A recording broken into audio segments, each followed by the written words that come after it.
দর্শক, সরকারের যুব এবং ক্রীড়া মন্ত্রণালয়, সেই মন্ত্রণালয় থেকে সিদ্ধান্ত নেওয়া হয়েছে দেশের তরুণদের প্রশিক্ষণ দেয়া হবে জুডো, কারাত, সাথে ফায়ারিং প্রশিক্ষণ, অর্থাৎ বন্দুক চালানোর প্রশিক্ষণ দেয়া হবে। এই সিদ্ধান্ত যখন নেওয়া হয়েছে এবং উপদেষ্টা আসিফ মাহমুদ সজীব ভুঁইয়া যখন এই সিদ্ধান্তের কথা সামাজিক যোগাযোগ মাধ্যমে জানিয়ে দিয়েছিলেন, তারপর থেকেই আলোচনা চলছে, সমালোচনা চলছে। এই অস্ত্র প্রশিক্ষণের সিদ্ধান্ত কেন, কোন উদ্দেশ্যে এটা তৈরি করা হচ্ছে, এটা দিয়ে একটা বাহিনী তৈরি করার চেষ্টা আছে কিনা, নির্বাচন যখন এগিয়ে আসছে নির্বাচনের আগে আগে এরকম ব্যাপার কেন, নির্বাচন কেন্দ্রিক কোনো বাহিনী তৈরি করার পরিকল্পনা আছে কিনা, এরকম নানা আলোচনা চলছে। অনেকেই অভিযোগ করছেন যে জুলাই আগস্টে যে আন্দোলন এবং থানা লুটের ঘটনা ঘটেছিল, সেই লুট করা অস্ত্র দিয়ে একটা মিলিশিয়া বাহিনী গঠনের চেষ্টা করছেন আসিফ মাহমুদ সজীব ভুঁইয়া। সেরকম অভিযোগের পরিপ্রেক্ষিতেই গতকালকে চ্যানেল 24-এ একটা ভিডিও সাক্ষাৎকার দিয়েছেন। সাক্ষাৎকার মানে প্রশ্নোত্তর না, তিনি ভিডিওটা দেখলাম 8 মিনিটের একটু বেশি। এক নাগাড়ে তিনি বলে গেলেন যে তিনি কি করতে চাইছেন। সেখানে এই বলে যাওয়া ভিডিওতে আমরা বেশ কিছু ইনফরমেশন পেয়েছি এবং ইনফরমেশনের মধ্যে ভয়াবহ ইনফরমেশন সেটা হচ্ছে যে এক ধরনের যুদ্ধের প্রস্তুতি নেয়া। কার সঙ্গে যুদ্ধের প্রস্তুতি নিচ্ছে বাংলাদেশ, কিংবা সরকার মনে করছে কার সঙ্গে যুদ্ধ বাঁধতে পারে, কার সঙ্গে যুদ্ধ বাঁধলে এই বাহিনী কাজ করবে এবং এই বাহিনী আমাদের যে প্রতিরক্ষা বাহিনী আছে সেই বাহিনীর সাপোর্টিং শক্তি হিসেবে কাজ করবে এবং সাপোর্টিং শক্তি, অনেক বড় শক্তি যদি এরকমভাবে প্রশিক্ষণ দিয়ে তৈরি করতে পারে তাহলে বিভিন্ন দেশ আমাদেরকে ভয় পাবে, এরকম কথাও আমরা তার মুখ থেকে শুনলাম। কি বলতে চাইলেন, কি বোঝাতে চাইলেন এত সমালোচনার মুখে পড়া আসিফ মাহমুদ সজীব ভুঁইয়া, যার পিছু আসলে সমালোচনা কখনোই ছাড়ে না? একটু আলোচনা করে বোঝার চেষ্টা করব এই ভিডিওতে আদতে এই প্রশিক্ষণের মাধ্যমে কি হচ্ছে। লুট করা অস্ত্র দিয়ে মিলিশিয়া বাহিনী তৈরির যে সমালোচনা, সেই সমালোচনাটাকে তিনি কিভাবে খণ্ডন করার চেষ্টা করলেন সেটাও আলোচনা করব, থাকবেন। বলছিলাম, সরকার সিদ্ধান্ত নিয়েছে তরুণ যুবক যুবতীদের অস্ত্র প্রশিক্ষণ দেবে, অস্ত্র চালানো প্রশিক্ষণ দেবে, সাথে জুডো, কারাত এগুলো প্রশিক্ষণও দেবে এবং এই প্রতিটা প্রশিক্ষণ হবে 15 দিনের প্রশিক্ষণ, সেখানে অস্ত্র চালানো শেখানো হবে এবং এই ধরনের প্রশিক্ষণ বিএনসিসি, স্কাউট সেখানে দেয়া হয়, এরকম যুক্তিও তিনি দিয়েছেন যে প্রশিক্ষণ তিনি নিজেও গ্রহণ করেছেন। আসিফ মাহমুদ সজীব ভুঁইয়া যখন এই চ্যানেল 24-এর সঙ্গে সাক্ষাৎকার দিলেন তখন বেশ কিছু তথ্য উঠে আসলো। সেই তথ্যগুলো একটা একটা করে আমরা আলোচনা করে বোঝার চেষ্টা করব এবং ভেতরে এই উদ্দেশ্যের ভেতরে একটু ঢোকার চেষ্টা করব।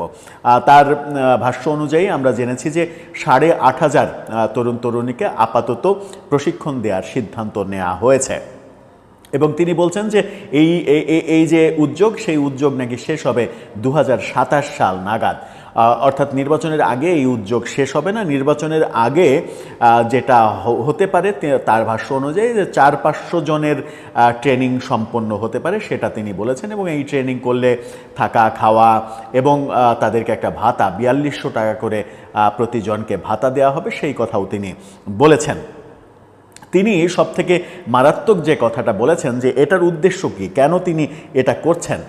তিনি বলছেন যে পৃথিবীর বিভিন্ন দেশে তরুণ তরুণীদের বাধ্যতামূলক সামরিক ট্রেনিংয়ের ব্যাপার রয়েছে, সেখানে আমাদের উচিত আমাদের যে ফিক্সড ফোর্স, সেই ফোর্সের পাশে একটা সাপোর্টিং ফোর্স যদি আমরা তৈরি করতে পারি তাহলে এটা কাজে লাগবে। কারণ বিভিন্ন দেশে, তিনি বলছেন যে বিভিন্ন দেশে যুদ্ধ হচ্ছে, বিভিন্ন দেশের নামও উল্লেখ করেছেন যে এখানে যুদ্ধ হচ্ছে, ওখানে যুদ্ধ হচ্ছে, ইরানের কথা বলেছেন, গাজার যুদ্ধের কথা বলেছেন, অনেক যুদ্ধের কথাই বলেছেন যে বিভিন্ন দেশে যুদ্ধ হচ্ছে। সুতরাং এই যুদ্ধের পরিপ্রেক্ষিতে আমাদেরও প্রস্তুতি রাখা উচিত। কেন প্রস্তুতি রাখা উচিত? কারণ একটি বড় দেশ আমাদেরকে হুমকি দিয়েছে অলরেডি, অর্থাৎ তিনি বলতে চাচ্ছেন যে একটি বড় দেশ আমাদেরকে হুমকি দিয়েছে। সেই বড় দেশ বলতে তিনি মানে সাক্ষাৎকারের শেষের দিকে একেবারে স্পষ্ট করে দিয়ে দিয়েছেন যে তিনি ভারতকে বোঝানোর চেষ্টা করছেন যে ভারত আমাদেরকে হুমকি দিয়েছে, সুতরাং ভারতের সঙ্গে যুদ্ধ যদি বাধে তাহলে তার পূর্ব প্রস্তুতি হিসেবেই এই ট্রেনিংটা হচ্ছে।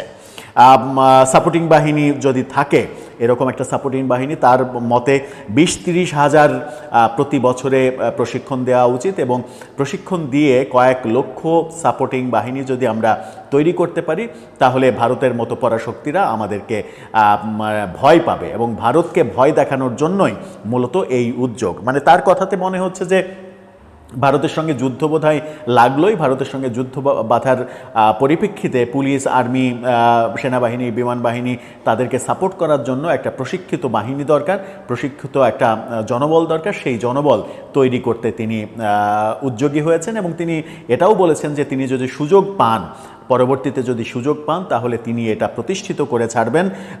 বছরে 20-30 হাজার জনকে প্রশিক্ষণ দিয়ে একটা বিশাল জনগোষ্ঠী তিনি তৈরি করতে চান। মিলিশিয়া বাহিনী তৈরির, অস্ত্র লুট করা, জুলাই আন্দোলনে লুট করা অস্ত্র দিয়ে মিলিশিয়া বাহিনী তৈরি করছি এমন কথা যারা বলছে তারা ভারতের দালাল। তিনি সরাসরি বলেছেন যে এই কথা যারা বলছে তারা ভারতের লেসপেন্সার, এবং তাদের কথাতে তো আর আমরা কোনো সিদ্ধান্ত নেব না বা তাদের বিরুদ্ধে প্রস্তুতি বন্ধ করে দেব না। খুবই গুরুত্বপূর্ণ এবং ভয়াবহ কথা তিনি বলেছেন। জুলাই আন্দোলনে আরও ভয়াবহ যে কথাটা, সেটা হচ্ছে যে জুলাই আন্দোলনে আমরা ইট পাটকেল নিয়ে মোকাবেলা করেছিলাম। এরকম প্রশিক্ষিত বাহিনী থাকলে যে কোনো এরকম জরুরি পরিস্থিতি মোকাবেলা করা সহজ হবে। অর্থাৎ তিনি স্পষ্ট করে দিয়েছেন যে জুলাই আন্দোলনের মতো যদি সামনে আর একটা আন্দোলনের প্রয়োজন হয় তাহলে এই প্রশিক্ষিত বাহিনী যেন মানে কাজে দেয়, তারা যেন মানে সরকারের বাহিনীর সঙ্গে যুদ্ধ করতে পারে, কিংবা এই বাহিনীটা যেন সশস্ত্র বাহিনী হিসেবে গড়ে উঠতে পারে, সেই জন্যই এই কাজটা করা হয়েছে। খুবই সিগনিফিক্যান্ট একটা পয়েন্ট যে জুলাই আন্দোলনে আমরা ইটপাটকেল নিয়ে মোকাবেলা করেছি আইন শৃঙ্খলা রক্ষাকারী বাহিনীর, তখন যদি এরকম একটা প্রশিক্ষিত বাহিনী থাকতো তাহলে আমাদেরকে এত বেগ পেতে হতো না। এই আসিফ মাহমুদ সজীব ভুঁইয়াকেই আমরা বলতে শুনেছিলাম যে আমাদের সশস্ত্র যুদ্ধের প্রস্তুতি ছিল, যদি 5 তারিখে শেখ হাসিনা সরকারের পতন না হতো তাহলে হয়তো আমরা সশস্ত্র আন্দোলনে যেতাম। সেখানেই প্রশ্ন উঠেছিল যে সশস্ত্র আন্দোলনে যাওয়ার ক্ষেত্রে যে অস্ত্র প্রয়োজন সেই অস্ত্র কোত্থেকে আসতো। এছাড়াও তিনি যেটা বলেছেন সেটা হচ্ছে যে এই প্রশিক্ষণে যে ফায়ারিং শেখানো হবে সেটা নাকি এয়ারগান দিয়ে শেখানো হবে, এখানে মরণঘাতী কোনো অস্ত্র দিয়ে তাদের প্রশিক্ষণ দেওয়ানো হবে না, এবং এয়ারগান ফায়ার করা শেখাবে একটা বাহিনী তো প্রশিক্ষিত বাহিনীকে এয়ারগান ফায়ার করা শেখাবে। এয়ারগান ফায়ার করা কি শেখানোর কোনো প্রয়োজন আছে? যে কোনো মানুষই তো এয়ারগান ফায়ার করতে পারে। যেমন আমরা বিভিন্ন মেলা কিংবা শাহবাগে যদি আপনি এখনও যান ছবিরহাটে কিংবা সোহরাওয়ার্দী উদ্যানে, দেখবেন যে ওই বেলুন সাজিয়ে রেখেছে, এয়ারগান দিয়ে বেলুন ফাটানোর ব্যাপারগুলো আমরা দেখি, যে কয়টা গুলি করতে পারবে তার জন্য 20 টাকা, 30 টাকা, 50 টাকা দিলেই বেশ কয়েকটা গুলি করে বেলুন ফাটানো যায়। তো এই বেলুন ফাটানো কর্মসূচি যদি এই প্রশিক্ষণের ব্যাপারে ব্যবহৃত হয় তাহলে সেটাও একটা হাস্যকর পর্যায়ে চলে যায় কিনা সেটাও একটা বড় ব্যাপার। তিনি বিএনসিসি স্কাউটের উদাহরণ দিয়ে বলেছেন যে সেখানে অস্ত্র চালানোর প্রশিক্ষণ দেয়া হয় বিশেষ ক্যাডারদের,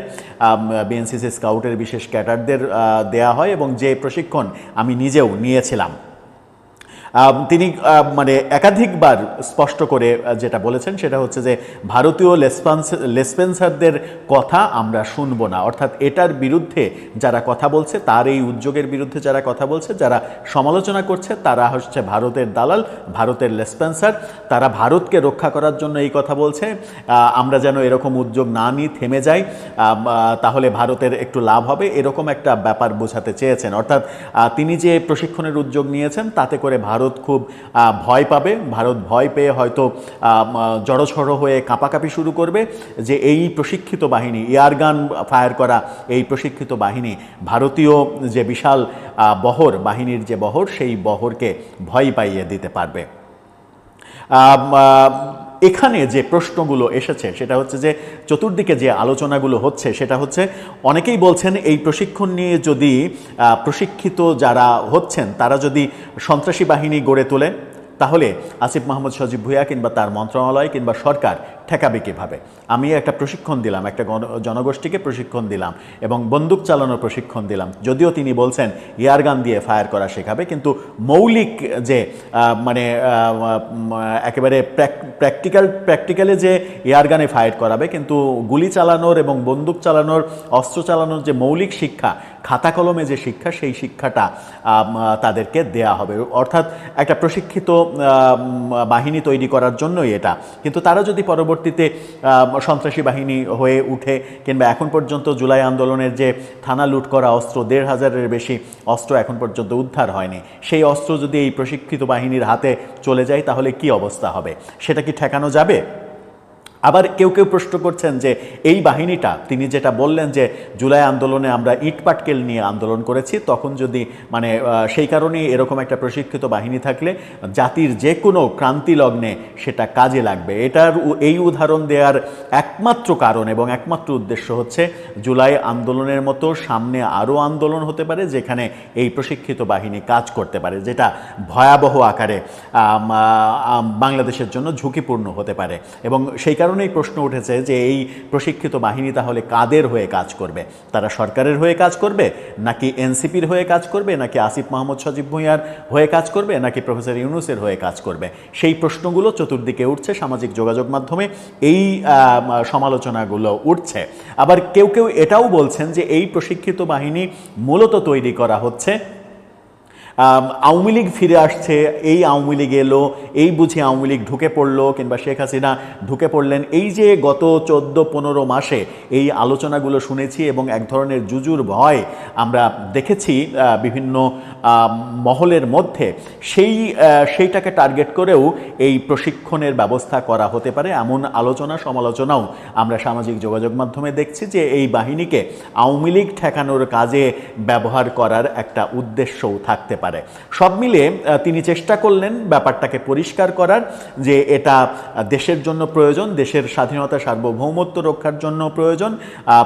আমাদের যে মূল বাহিনী, সেই বাহিনীগুলোর পাশে যদি এরকম মানে প্যারামিলিটারি মতো একটা প্রশিক্ষিত বাহিনী থাকে তাহলে যে কোনো সময় তাদের হাতে অস্ত্র তুলে দিলে তারা শত্রুর সঙ্গে মোকাবেলা করার সামর্থ্য রাখবে। এখন সেই কারণেই প্রশ্ন উঠছে যে আমরা কি তাহলে ভারতের সঙ্গে যুদ্ধের সত্যি সত্যিই প্রস্তুতি নিচ্ছি? আর ভারতের সঙ্গে যুদ্ধ লাগলে আমরা কতক্ষণ টিকতে পারবো এই প্রশিক্ষিত বাহিনী দিয়ে? সেই প্রশ্নটাও আসছে। আর সেই প্রশ্নটা যখন আসছে তখন আর একটা বড় প্রশ্ন আসবে, সেটা হচ্ছে এই সরকার যুদ্ধের দামামা বাজিয়ে তাহলে কি আমাদেরকে একটা বিপদের মুখে ফেলে দিচ্ছে? প্রশ্ন অনেকগুলো, প্রশ্নের সমাধান আদতে নেই, নানা রকমভাবে চতুর্দিক থেকে নানা রকম প্রশ্ন অনেকে উত্থাপন করছেন। এই আলোচনাগুলো যখন হচ্ছে তখন প্রশ্নটা, সব থেকে বড় প্রশ্ন যেটা আসছে সেটা হচ্ছে যে আমরা কি সত্যিই তাহলে ভারতের বিপক্ষে যুদ্ধের প্রস্তুতি নিচ্ছি, নাকি অভ্যন্তরীণ যুদ্ধ বাঁধবে কিংবা অভ্যন্তরীণ নানা বিষয় মোকাবেলার জন্য আগে থেকে সচেতন হচ্ছে? এই প্রসঙ্গে শেষ বেলায় শুধুমাত্র একটা বিষয় উল্লেখ করতে চাই, সেটা হচ্ছে যে গতকালকে এই সাক্ষাৎকারটা আসিফ মাহমুদ সজীব ভুঁইয়া যখন চ্যানেল 24-এ দিয়েছেন, সেই গতকালকেই আমরা নাহিদ ইসলামের মুখে একটা মন্তব্য দেখেছি। নাহিদ ইসলামের যুগান্তরের ফটোকার্ডটা দেখলেই বুঝতে পারবেন। তিনি বলছেন তরুণরা আবারও রাস্তায় নামবে, নাহিদের হুঁশিয়ারি। এই যে তরুণরা রাস্তায় নামবে, কেন রাস্তায় নামবে, কি উদ্দেশ্যে রাস্তায় নামবে? এই সরকার তো তরুণদের পক্ষের সরকার, তাহলে এই সরকারের বিরুদ্ধে রাস্তায় নামার তো কিছু নেই। তাহলে কি তরুণরা এবার বিএনপির সঙ্গে যুদ্ধ করার জন্য নামবে? এবং সেই যুদ্ধ করার জন্য মানে বিএনপিকে ঠেকাতে কি এই প্রশিক্ষিত তরুণদের প্রয়োজন? কিংবা আওয়ামী লীগের যে ফিরে আসার যে গুঞ্জন, এই আওয়ামী লীগ আসলো, এই বোঝাই আসলো, কিংবা বিভিন্ন আন্তর্জাতিক গণমাধ্যমে শেখ হাসিনার সাক্ষাৎকার, এসবকে কেন্দ্র করে যে গুঞ্জন, 13ই নভেম্বরকে কেন্দ্র করে, লকডাউনকে কেন্দ্র করে যে গুঞ্জন, সেই সকল পরিস্থিতি মোকাবেলা করার জন্যই কি এই প্রশিক্ষিত তরুণদের প্রয়োজন? আমার মনে হয় যে সব কিছুই কেন যেন এলোমেলো মনে হচ্ছে। দর্শক, আপনার কি মনে হয়?